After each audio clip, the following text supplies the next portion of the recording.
गरमी में बिहान करी है गे पूजिया नीचा से पसीना चुबतौगे।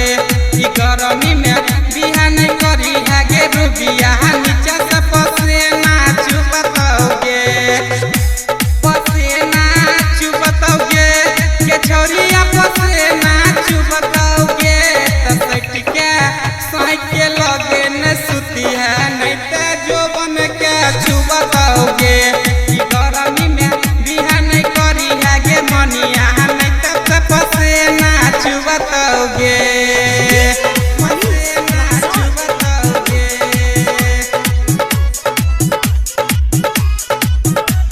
पसीना चुबतौगे।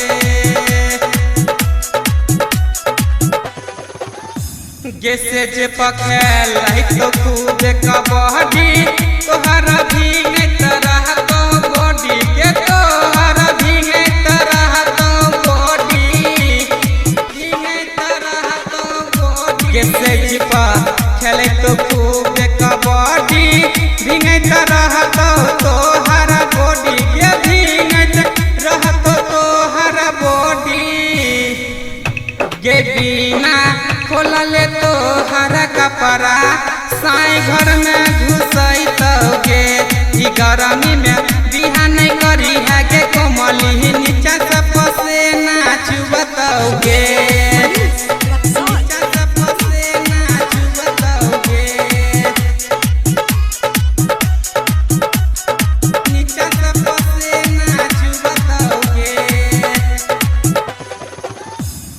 सबटा झाड़ देतौ गरमी तोरा बने के पड़तौ बेशरमी गे तोरा बने के पड़तौ बेशरमी।